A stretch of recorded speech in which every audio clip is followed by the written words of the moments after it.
What's good, YouTube? It's your boy Kevin, man. I ain't gonna lie, I'm a little excited for this. I just watched the last episode of My Hero Academia yesterday. Simple, let's go.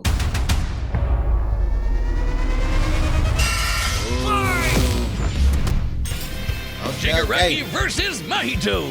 The symbol of fear versus the human disaster curse. He's Wiz and I'm Boomstick. And it's our job to analyze their weapons, armor, and skills to find out who would win a death battle. Okay.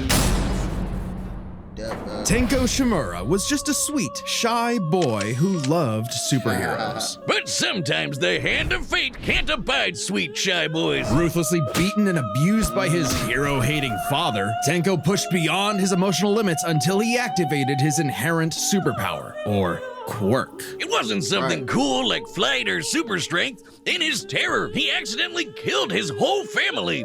Well, except for dear old dad. That one was intentional. Tenko wandered the streets alone, silently begging for someone, anyone, to help him. If only a hero was there to save him. But instead, the only open hand he found belonged to the devil. All for one. The greatest supervillain in history. He took Tenko under his wing, feeding a hatred of everyone and everything, and grooming him to one day lead his league of villains in destroying hero society. With that came a new name, Tomura Shigaraki, and an absolutely nightmarish quirk, Decay. It does what it says on I ain't gonna lie, he a beast. the tin. Anything Shiggy touches with all 5 fingers turns to dust. The perfect power for someone who just wants to destroy. Pretty menacing, if not for that dorky-ass costume. I get it, hands are his thing, but come on, they just look so dumb and fake. Oh, those aren't prosthetics. Those are real hands from his family that he killed, attached to his face, and explicitly commanded to be left there by his mentor so that he would never forget his rage. Okay. While his use of Decay started off relatively weak, it rapidly increased in power and range as Shigaraki came into his own. Decay isn't even limited to whatever he's touching. Anything that touches something he's decaying also decays. Spreading like an all-consuming miasma that can wipe out anything from an enormous tower to an entire city. If decay reaches you, your only hope is to isolate the body part that is disintegrating before it gets to something vital. After years of training with the greatest supervillain of all time, Shigaraki was finally put in charge of his own team with one mission. He must kill his master's rival, the #1 hero, All Might. Only to fall flat on his face. Shigaraki was a terrible leader, quick-tempered, short-sighted, and, well... Cringe! Oh, he's just so cringe. He uses gamer lingo unironically. He whines like a baby when things don't go his way. He's the kind of guy who would say normie in real life, in front of normies. But they say defeat is the greatest teacher of all. Only through struggle could Shigaraki manifest his dark conviction. Right as All Might's new protege, Izuku Midoriya, was coming into his own as well. These two rivals, the inheritors of their master's blood feud, would push themselves past their own limitations. Especially when All Might and All for One double KO'd each other, leaving Shigaraki to lead the League of Villains all by himself. And with the stakes higher than ever before, Shigaraki stepped up. He personally battled the monstrous Gigantomachia for a month and a half straight, and conquered other villain organizations to create the Paranormal Liberation Front. Thousands of new soldiers for his personal army. All to impress All for One's personal quack, Dr. Ujiko, who spent months upgrading Shigaraki's body to make it more like his sensei's. It might have been constant agony, but Shiggy went from Chud to Chad. Ujiko's experimentation vastly increased Shigaraki's strength, speed, and durability, enough to match and surpass even All Might's absurd power. Sharing All Might's power between them, Deku and Bakugo were able to punch an island-sized hole in a cloud that reached 24 miles into the sky. We've calculated that before to be nearly 80 million megatons of TNT, almost as much as the meteor that wiped out the dinosaurs. And Shigaraki can now move fast enough that his body produces hypersonic shockwaves and can even catch laser beams. And he's tough enough to survive Star and Stripes' Intercontinental Ballistic Cruise Punch. Now the new name for my penis. Move over, gigantic Omega Storm. Anyway, it also made a blast so big it showed up against the curvature of the Earth. Though he might seem invincible, when Shigaraki's body is pushed hard enough, he will evolve into a state of uncontrollable power. So Decay became? Oh shit! more hands. Shigaraki can spontaneously generate flesh into existence, seemingly oceans of it in an instant, whenever he wants. He can even use it as a type of armor to defend himself in close combat. But that's nothing compared to Ujiko's greatest gift. Shigaraki wanted to be the new All for One, so what better way than the old man's quirk? All for One's quirk, All for One, allows its user to steal and store quirks with just a touch. And All for One has hundreds of them stored up, collected over the years. Each quirk is connected to a memory of its user's essence in the form of a spirit, a vestige. I ain't gonna lie, it's a great show. If you haven't seen it, go peep it. You won't regret it. But I ain't gonna lie, the villains, they kind of OP. I ain't gonna lie. Kinda like a piece of their soul. They exist in this kinda psychic world in Shigaraki's body and can even act as a spiritual defense should it be invaded. And with those vestiges came quirks like super fast healing, air blast, radio waves, flight, telekinesis, teleportation of others, and the ability to track foes. He can even combine multiple quirks together, like in this big-ass electric Kamehameha. However, any vestige stolen or destroyed will also remove that quirk from Shigaraki's repertoire. They're also sentient, and some can even fight for control. Which is when the second shoe finally dropped.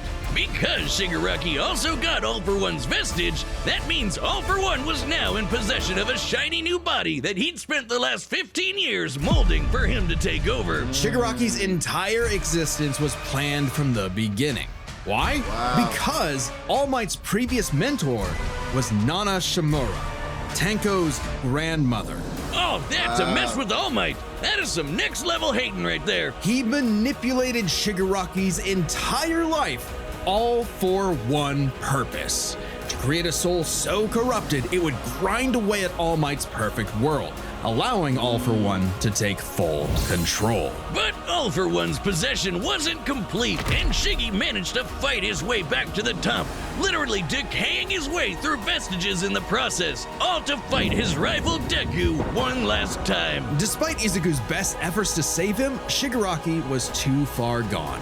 His spirit decayed by years of venomous hatred. And the new symbol of hope defeated the new symbol of fear, burying All for One's grudge for good. All that Shigaraki asked was to be remembered as the heartless destroyer he was raised to be, and not the broken, angry, crying little boy he really was deep inside. For just that one moment, though, Shiggy got in Deku the only thing he'd been denied his whole life, the one thing his lifelong nihilistic tantrum was really all about.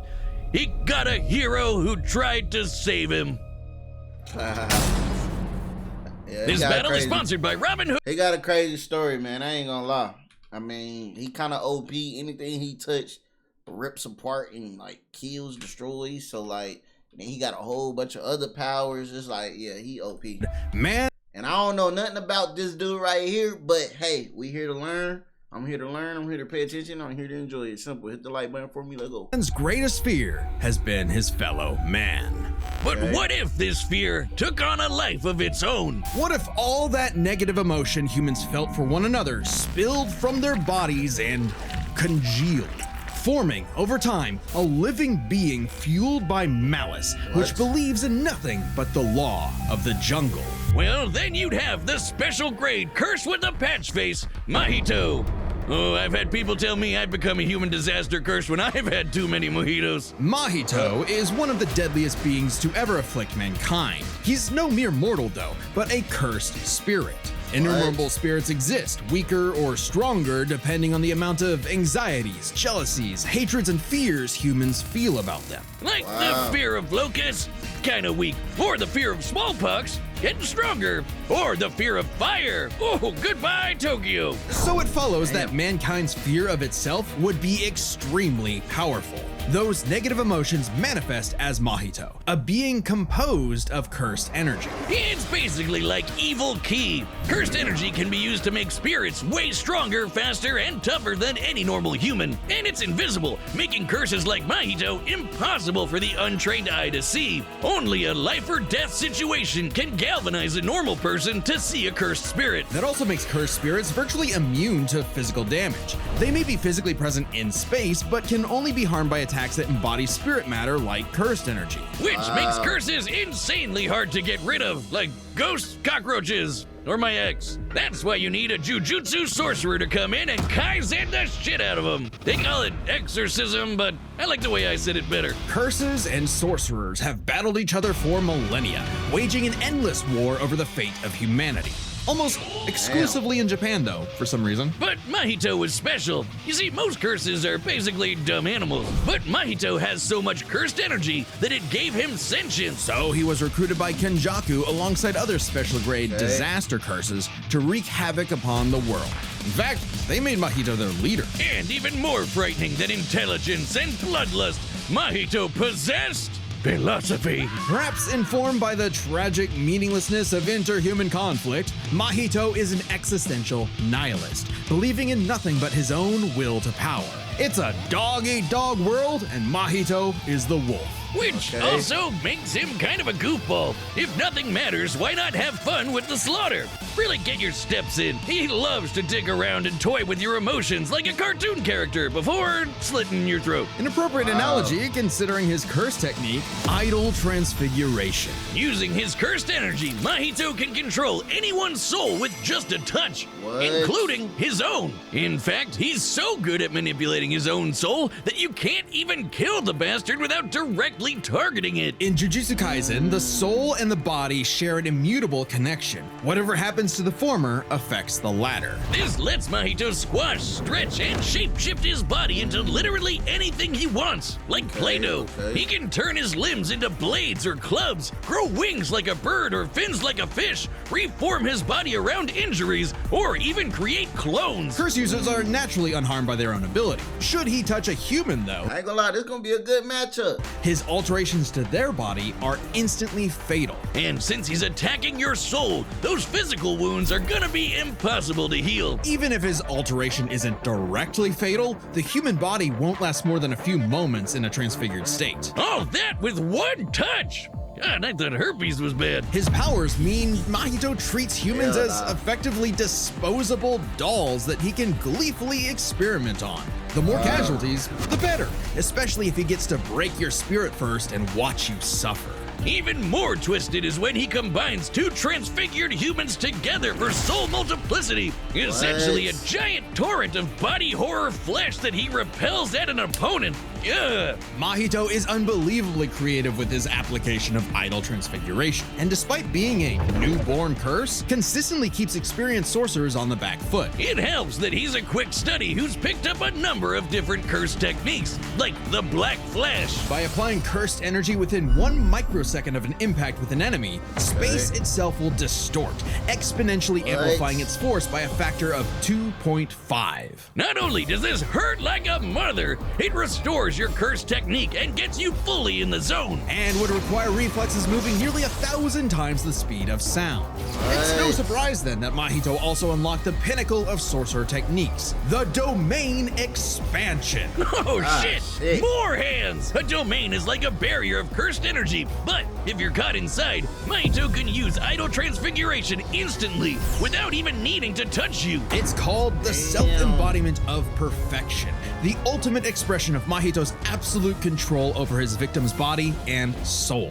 The only time it ever failed was against the student sorcerer and Mahito's archenemy, Yuji Itadori. Because not only was Yuji a barf-inducing goody little two-shoes who believed in the inalienable rights of all living things, blah, blah, blah, he also had a curse inside of him. The king of curses, Sukuna. Which meant Mahito's ability affected both souls in Yuji's body. Sukuna didn't like that. No surprise, and kicked Mahito's ass, forcing Patchface to fight with a handicap whenever facing his pink-haired menace. Yuji's belief in the value of human life flew directly in the face of the world that Mahito knew to be cruel and meaningless. So he made it his mission to crush Yuji's spirit before killing him, murdering his friends, defiling their corpses, and brutally battering him before going in for the kill. And he's got the strength to do it. Mahito's one of the most powerful curses in the world, and his growth is exponential. Fellow disaster curse Jogo was able to summon a massive meteor capable of reducing the city of Shibuya to ash. That'd take an energy of over 800 kilotons of TNT. And Mahito can take as good as he can give, especially when, in the throes of struggle against Yuji, he evolved, unlocking a vastly more powerful form. The instant Bruh, how many powers do he have? What? body of distorted killing. Complete with armored exoskeleton and arm blades, this was a taste of the almighty curse Mahito was growing into, a true blight on all mankind. It wouldn't last. In a bitter battle of resolve, Yuji won out. In a dog-eat-dog world, there was now a bigger wolf. So he tucked tail and ran away like a bitch. And what do you know? Life suddenly became a whole lot more meaningful the second it looked like it was about to end. All that gleeful nihilism, just a bitter hypocrisy in the end. For him, maybe, but Mahito found a convert in his archenemy. After a battle that wiped out thousands of innocent people, Yuji's youthful spirit was gone. The only thing left that mattered was exorcising this curse. In a way, that was Mahito's final victory, the destruction of another human being's soul.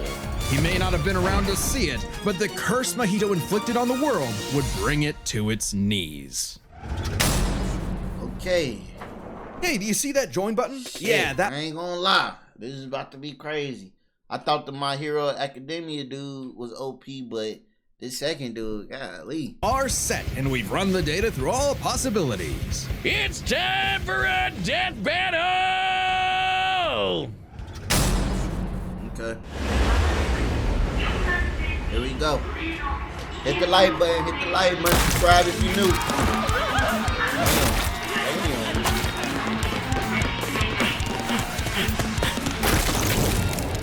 Wow.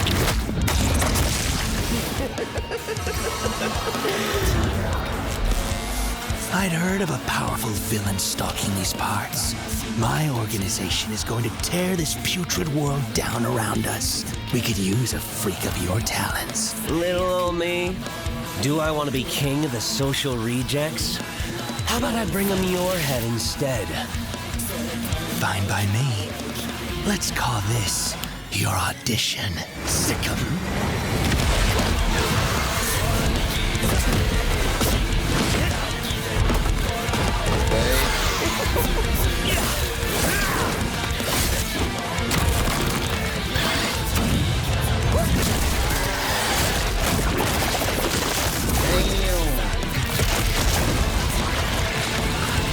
Game over.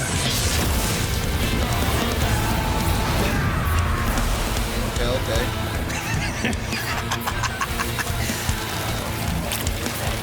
Did you actually just say that? God, how lame!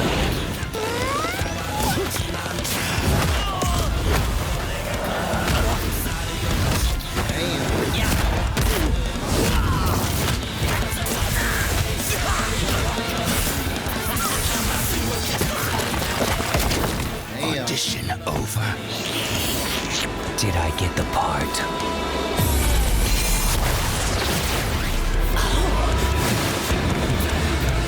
Decay!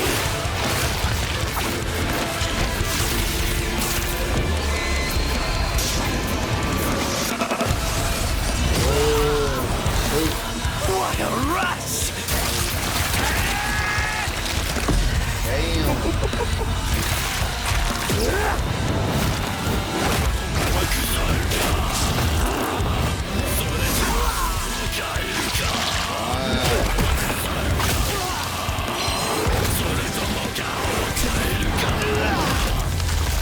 That all you got? Shoot.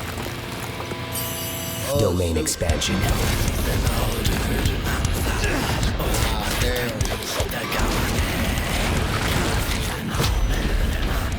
I can read your soul. You're just a scared little boy whose daddy was mean and wants to make it everyone else's problem.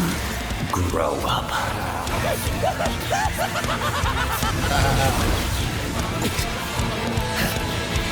What?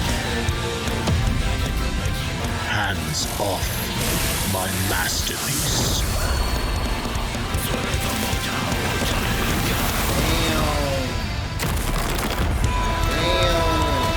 I felt your soul too. You only hate humanity because you were born that way. Totally random.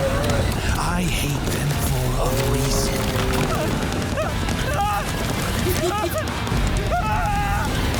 You've grown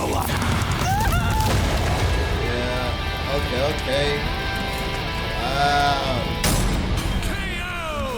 What did I say, Wiz?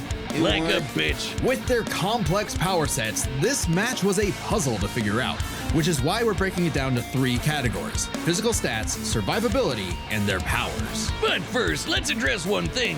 Could Shigaraki even see Mahito? He's an invisible curse after all. Cursed energy and quirks are notably different, and Shigaraki wouldn't be able to see curses normally. However, even regular humans can spontaneously develop the ability to see curses in life and death scenarios. And with the Search quirk, Shigaraki would have had no problem tracking it. So seeing Mahito wouldn't have been an issue. With that out of the way, we can jump into their stats. This was no contest. Despite the disaster curses being able to destroy entire cities with their cursed energy, Shigaraki scaling to Deku and Bakugo meant he was calculably millions of times stronger. He was faster too, considering he could react to light beams, while Mahito's Black Flash capped out at nearly 1,000 times the speed of sound. Nothing to scoff at, but Shiggy was thousands of times faster. Shigaraki takes stats. But survivability was a little trickier to figure out. Yep, in terms of raw durability, Shigaraki was a lot tougher, and his ability to generate new flesh meant that he could heal any wounds he might receive super easy. However, Mahito is a curse and is immune to the kind of overwhelming physical damage Shigaraki could dish out. Not only that, Mahito's regenerative ability via idle transfiguration meant that he'd come back from anything short of spiritual damage. Considering Mahito's unique curse body, he should actually get the edge in survivability. Which presents a crucial question.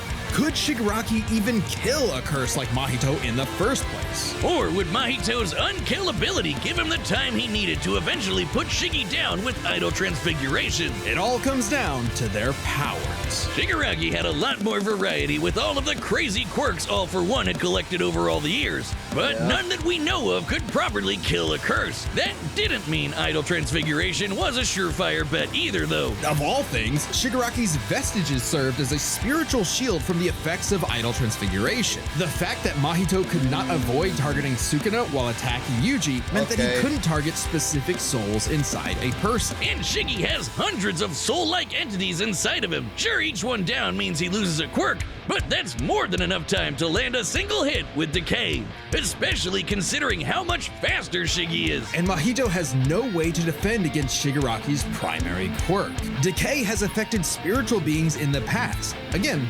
vestiges. In fact, he was able to damage Deku's vestige and have that damage transferred to the Deku in the real world. Mahito may be made of spirit energy, but he still has a physical form. In fact, sorcerers that couldn't naturally target the soul were able to fight him on even footing. No reason to think Shiggy wouldn't decay him like everyone else, giving Shigaraki the third and final edge. It was a unique duel to the death, but Shigaraki's overwhelming might, unstoppable powers, and deadly decay spelled the end for the disaster curse. Nothing else to say. You really gotta hand it to Shigaraki. The winner is Tomura Shigaraki. I ain't gonna lie, that was a good fight. Cause I've never heard of the second dude. I never seen the second show, so I was a little skeptical. But I ain't gonna lie, he came out on top. That Decay something else, man. Simple. It's your boy Kevin, man. Comment down below how you feel about the situation. Like the video for me. Subscribe if you're new. If you like this type of things. Simple. This type of stuff I'm gonna be watching. I got some Marvel stuff coming up too. But like the video. I'm about to get active on this channel. I'm gonna try to post twice a day until we can get the ball rolling. Then I might slow down to one video a day. I don't know. But yeah, just like the video for me.